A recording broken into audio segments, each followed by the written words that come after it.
Hello बच्चों, तो last lecture में हमने पोटेंशियल के बारे में बात की थी और हमने देखा था कि उसका फॉर्मूला क्या होता है। आपका पोटेंशियल जो होता है work done per unit test charge के इक्वल होता है।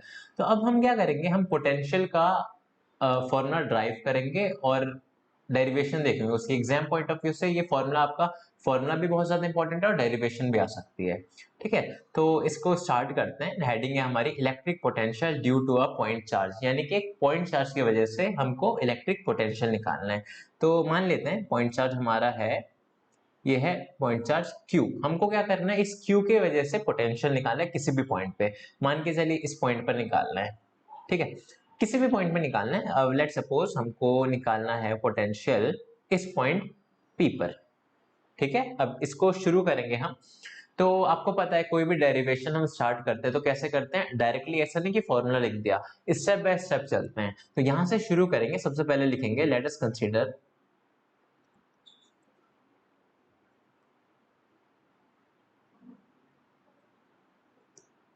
ए charge Q।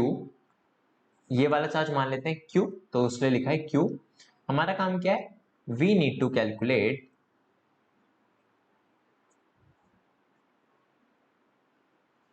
Electric potential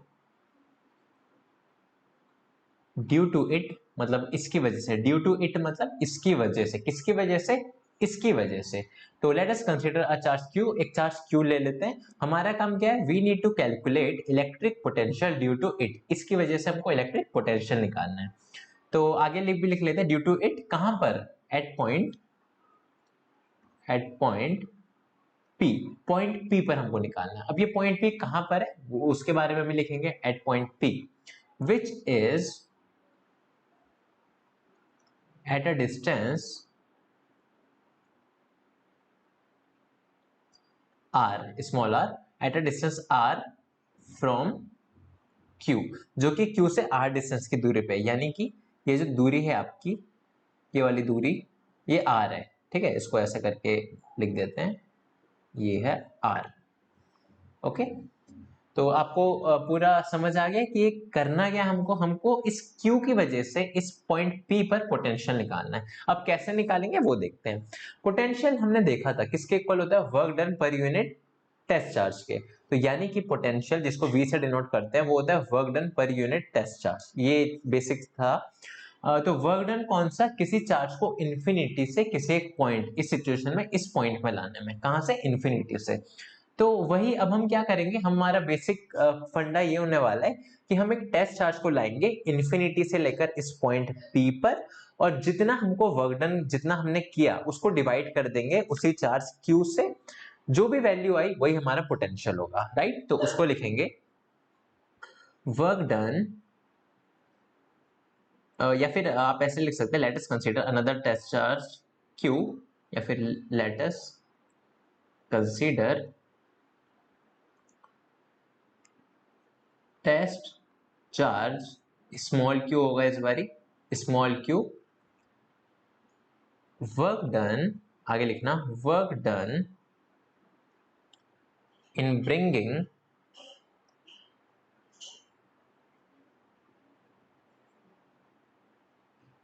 q, कहां से कहां, फ्रॉम इंफिनिटी टू, इंफिनिटी से ला रहे हैं हम किस पॉइंट पर, पॉइंट P पर। Okay, infinity two point P is, तो ये जो वर्क डन होगा किसके इक्वल होगा, आगे देखते हैं।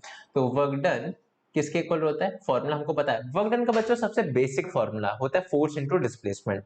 Means work done is equal to force dot displacement, ये होता है। ठीक है, तो ये होता है। तो इसके बाद अब हम इसी फॉर्मूले के साथ, ये जो फॉर्मूला भी मैंने लिखवाया था ये 11th क्लास में हमने पढ़ा होगा, सबसे बेसिक फॉर्मूला वर्क डन का यही होता है। तो हम कर क्या रहे हैं मैं आपको वो बताता हूँ। एक चार्ज लिया हमने स्मॉल q, ये चार्ज कहां पर है, अभी ये इंफिनिटी पे है। इंफिनिटी से हम कहां ला रहे हैं, पॉइंट P पर ला रहे हैं। तो जितना वर्क डन हम करेंगे बस उसी को हमको क्या करना है, इसी चार्ज Q से डिवाइड करना है, राइट। तो जो भी आएगा वो पोटेंशियल की वैल्यू होगी। अब हमारा काम ये है कि हम वर्क डन निकालेंगे। वर्क डन कैसे निकालेंगे वो देखते हैं। देखिए, अब ये वाला चार्ज ध्यान दीजिएगा, बहुत इंपॉर्टेंट एक कॉन्सेप्ट है जो हम सीखेंगे अब। ये है पॉजिटिव चार्ज, ये वाला जो चार्ज है पॉजिटिव है, और ये वाला स्मॉल क्यू भी क्या है, पॉजिटिव है।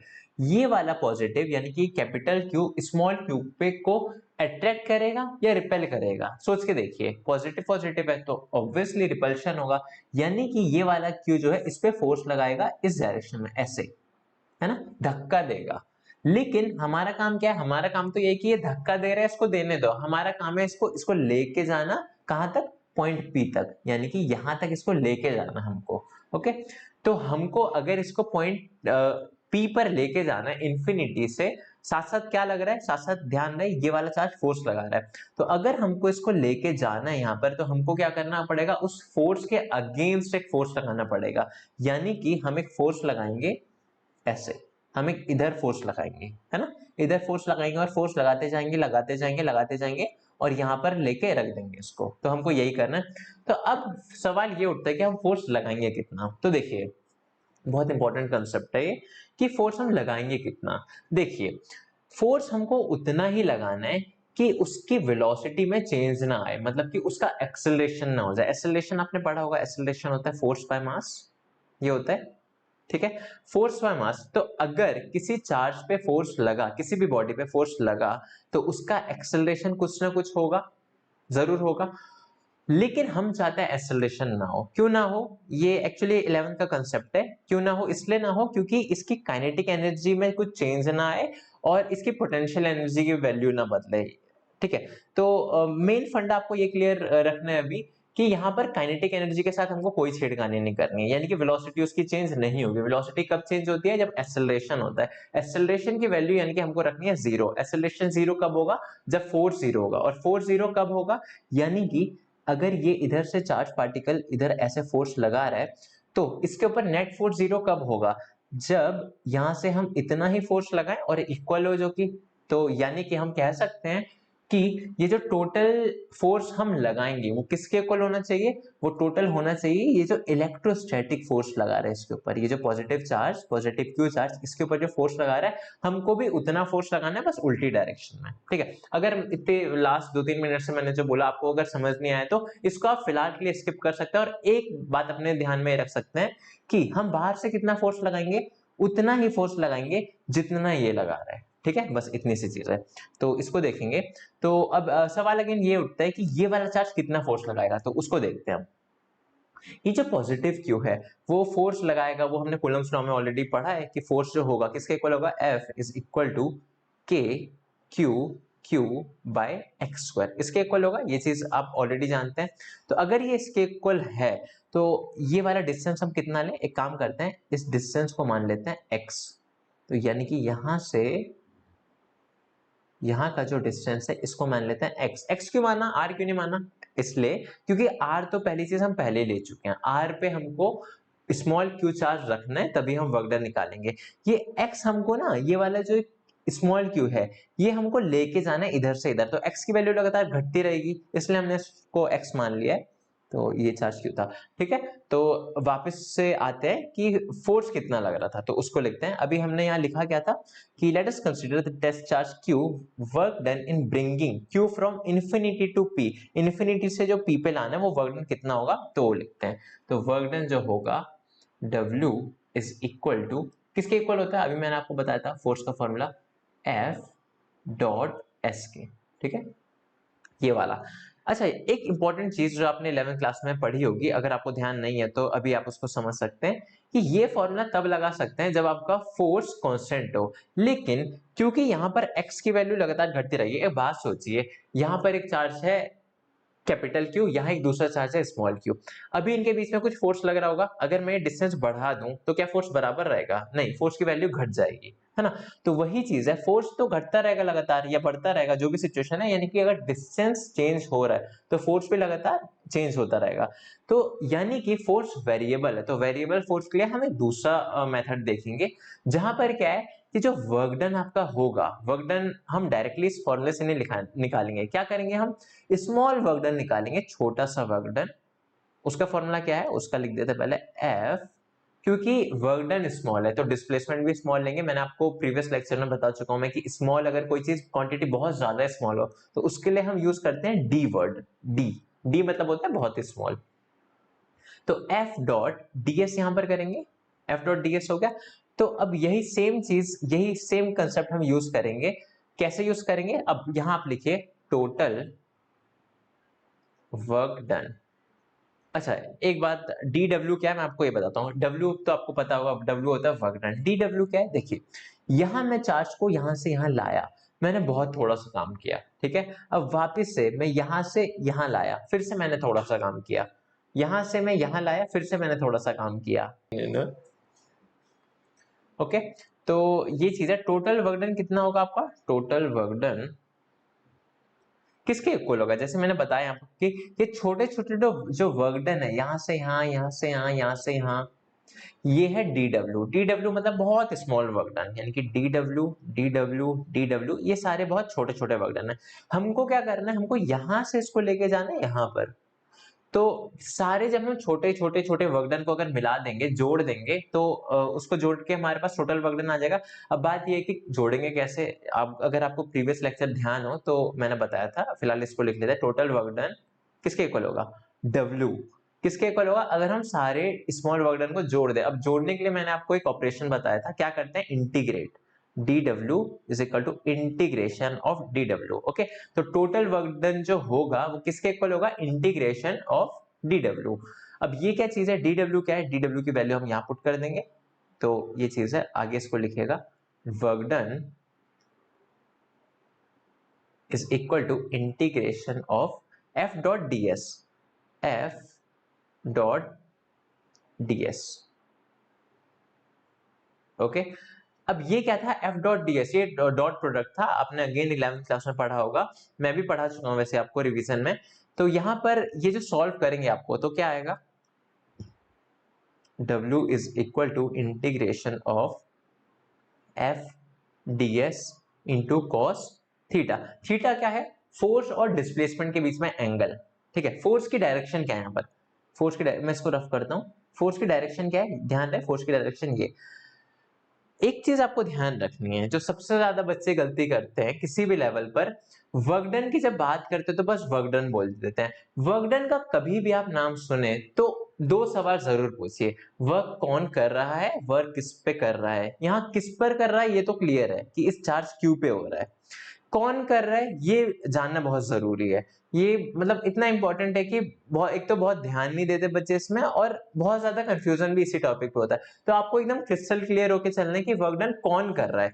एक बात सोचिए, ये स्मॉल क्यू चार्ज इधर से इधर आ रहा है, तो इसके ऊपर वर्क डन कौन कर रहा होगा, क्या ये कैपिटल क्यू कर रहा होगा, सोच के देखते हैं क्या कैपिटल क्यू कर सकता है। कैपिटल क्यू है पॉजिटिव और स्मॉल क्यू है पॉजिटिव, तो पॉजिटिव पॉजिटिव रिपेल करेगा, यानी कि धक्का देगा उसको। तो अगर ये स्मॉल क्यू इधर आ रहा है तो ऐसे तो पॉसिबल नहीं है कि ये वाला चार्ज इसको खींच रहा होगा, खींच तो रहा नहीं है, धक्का दे रहा है। अगर ये कैपिटल क्यू इसको धक्का दे रहा है उस तरफ, लेकिन उसके बावजूद स्मॉल क्यू आपका इधर आ रहा है, तो यानी कि बाहर से कोई बॉडी वर्क डन कर रही होगी, बाहर से कोई बॉडी फोर्स लगा रही होगी। तो वही चीज है, ये जो वर्क डन हम निकाल रहे हैं अभी, ये जो फोर्स, ये जो वर्क डन निकाल रहे हैं, कौन सा वर्क डन है, जो एक्सटर्नल फोर्स कर रहा है आपका, राइट। तो यही है, इसको लिखेंगे इंटीग्रेशन। f की वैल्यू क्या थी, जैसे कि मैंने आपको बताया था कूलम्स लॉ से, k q q by x square into, इसको x भी बोल सकते हैं, dx बोल दीजिए आप यहाँ पर, dx इंटू कॉस जीरो। हाँ कॉस जीरो, हम कॉस थीटा डिस्कस कर रहे थे। थीटा की वैल्यू क्या होगी यहाँ पर, देखिए फोर्स किधर लग रहा है, फोर्स लग रहा है इधर, कौन सा फोर्स, एक्सटर्नल फोर्स। डिस्प्लेसमेंट किधर हो रहा है, इधर। डिस्प्लेसमेंट भी तो पार्टिकल आपका इधर से इधर आ रहा है ना, तो डिस्प्लेसमेंट भी इधर हो रहा है। तो दोनों के बीच में एंगल कितना है, अगेन बहुत इजी है, 0 डिग्री, ठीक है, यह है 0 डिग्री। तो यहां से cos क्या लिखेंगे, cos 0 डिग्री। अब cos 0 आपको पता होगा 1 के इक्वल होता है, तो ये वाली चीज हो गई 1, राइट। तो यहां आपका आ जाएगा k q by x square into dx, work done. अब एक चीज आपको पता होगा, इंटीग्रेशन के सिंबल से बाहर आ जाती है सारी कांस्टेंट चीज। तो यहाँ पर कांस्टेंट क्या क्या है, देखिए k कांस्टेंट है, हाँ है। कैपिटल Q कांस्टेंट है, स्मॉल q कांस्टेंट है, इस सिचुएशन में हाँ है। तो इनको बाहर कर देता है। क्या x कांस्टेंट है, नहीं x कांस्टेंट नहीं है। क्यों, क्योंकि x तो लगातार चेंज हो रहा है ना। क्यों चेंज हो रहा है, ये चार्ज q लगातार इधर आ रहा है, तो x की वैल्यू लगातार चेंज होती जा रही है ना, इसलिए आपका x कांस्टेंट नहीं है। ओके, तो इसको आगे लिखेंगे। अभी जैसे मैंने बोला कि इंटीग्रेशन से बाहर आ जाएगी सारी कांस्टेंट क्वांटिटी, तो लिख देंगे उसको के क्यू क्यू, इंटीग्रेशन के अंदर क्या बचा 1/x² इंटू dx। अच्छा, अब हम रखेंगे लिमिट। वैसे तो सबसे ऊपर यहीं पर रखनी चाहिए थी, आप रख भी सकते हैं, हम अभी यही लिख देंगे। लिमिट कैसे लगाते हैं वो बहुत इंपॉर्टेंट है। देखिए लिमिट ऐसे लगाते हैं कि जो आपकी क्वांटिटी, लिमिट ना हमेशा इस dx को देख के लगाते हैं। आप एक चीज ध्यान दीजिएगा, कभी भी इंटीग्रेशन का सिंबल आप देखेंगे तो उसके साथ में d के साथ एक क्वांटिटी जरूर होगी। तो इंटीग्रेशन का सिंबल आप कैसे लगाएंगे, इसके लिमिट देख के। dx की जो वैल्यू, dx क्या था, dx मैं बता देता हूं। x तो आपका ये था कि x यहां से इस सोर्स चार्ज से इस टेस्ट चार्ज की दूरी क्या है, ये आपका x था। अब यहां से x की वैल्यू कैसे चेंज हो रही है वो देखते हैं। x लगातार बढ़ रहा है, कहां से कहां, इंफिनिटी से। हम उसको इंफिनिटी से लेके आए, कहां पे हमने लाके कहां कर दिया, r डिस्टेंस बना दिया उसको। तो यानी कि इंफिनिटी से r, है ना, इंफिनिटी से r, ये चीज है। तो आप लिमिट ऐसे रखें, तो हर जगह आप कर सकते हैं। यहां भी मैंने पहले नहीं लिखवाया था, लिख दीजिए इसको इंफिनिटी से r, इंफिनिटी से r। एक इंपॉर्टेंट चीज और, यहां आपका कौन सा सिंबल आएगा, एक नेगेटिव सिंबल भी आएगा। क्यों आएगा नेगेटिव सिंबल, क्योंकि dx की डायरेक्शन में जो है आपका घट रहा है, यानी कि dx इधर है, तो x की वैल्यू बढ़ रही है या घट रही है, x की वैल्यू अब देखिए घट रही है लगातार। पहले x इंफिनिटी था और बाद में r हो गया, तो x की वैल्यू घट रही है ना, तो इसलिए यहां पर आएगा नेगेटिव साइन। यहां से यहां आएगा नेगेटिव नेगेटिव नेगेटिव नेगेटिव, ठीक है। तो ये चीज है। तो यहां लिखिए माइनस के क्यू। बच्चों ये डेरिवेशन इंपॉर्टेंट है, ठीक है, इसको आप मिस नहीं कर सकते। अब इंटीग्रेशन को फर्दर सॉल्व करेंगे। 1/x² का इंटीग्रेशन क्या होता है, मैं आपको इंटीग्रेशन का फॉर्मूला बता देता हूँ। वाला x की पावर n का होता है dx, ये होता है x की पावर n+1/n+1, ठीक है। ये इसका जनरल फॉर्मूला है, आप अपने नोटबुक के ऊपर लिख दीजिएगा इसको। तो यहाँ पर जो kq/q है, तो इसको हम फर्दर अगर इसको इंटीग्रेट करेंगे, 1/x² का इंटीग्रेशन क्या होगा, x की वैल्यू -2 dx, ये हो गया। तो n की वैल्यू क्या है, यहाँ -2 है, तो आपका आंसर क्या आ जाएगा, x -2 + 1 अपॉन -2 + 1, यानी कि x बार -1 अपॉन -1, यानी कि -1/x ये आपका फाइनल आंसर होगा। तो इसको लिखते हैं इधर,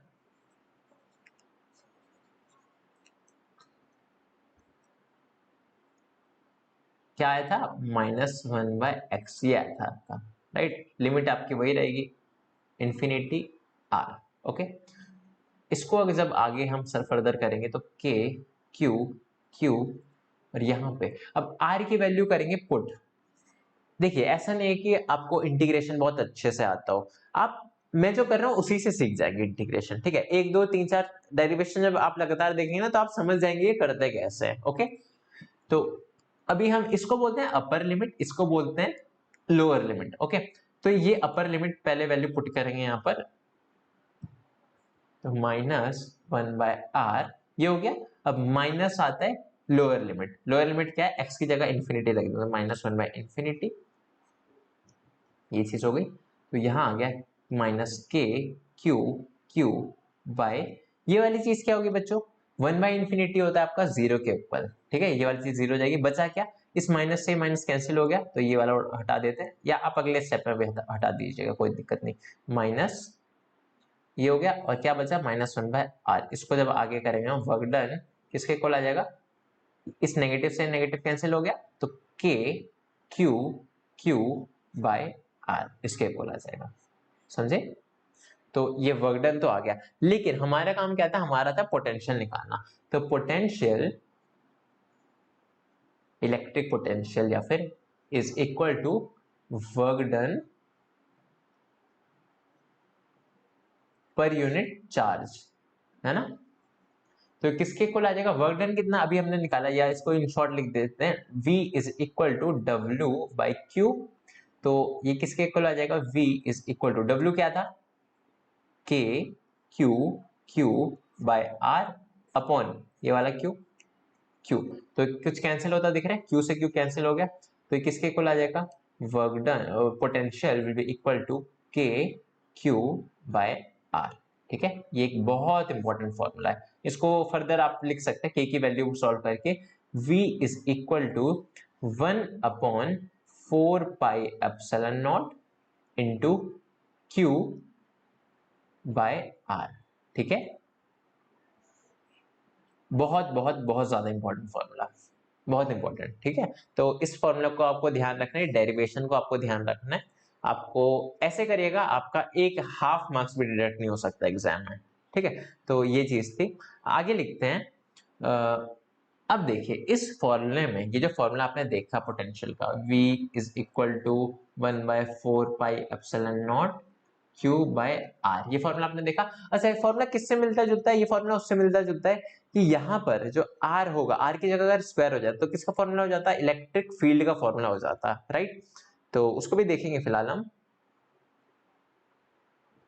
हाँ, तो अब कुछ पॉइंट लिखते हैं इंपॉर्टेंट।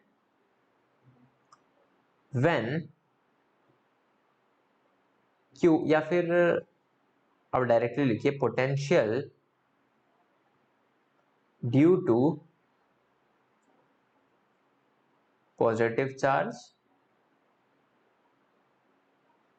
Is positive. पॉजिटिव की वजह से जो पोटेंशियल होगा पॉजिटिव होगा, और potential due two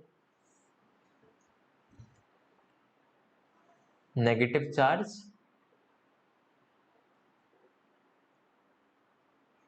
is negative. Clear है इतना? ठीक है, तो ये था इंपॉर्टेंट पॉइंट। तो अब क्या है, अब ना हम ग्राफ बनाते हैं। देखिए, मैं आपको ग्राफ इलेक्ट्रिक फील्ड का वैसे ही बता चुका था, अब पोटेंशियल का भी बनाएंगे हम। तो आप एक ग्राफ ड्रॉ कीजिए, किस किस के बीच में? यहाँ है इलेक्ट्रिक पोटेंशियल V और यहाँ है डिस्टेंस R, है ना। तो ग्राफ आपका कैसे बनेगा? जो ये ग्राफ होता है ना इसका, यहाँ आप देख भी सकते हैं, इसको आगे लिखिएगा V inversely proportional to R, right. इसका जो ग्राफ होगा वो कुछ ऐसा होगा।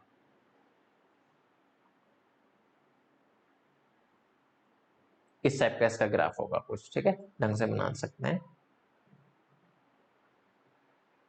ऐसा कुछ ग्राफ होगा इसको। ओके, तो ये था आपका एक बहुत इंपॉर्टेंट कॉन्सेप्ट और इलेक्ट्रिक पोटेंशियल।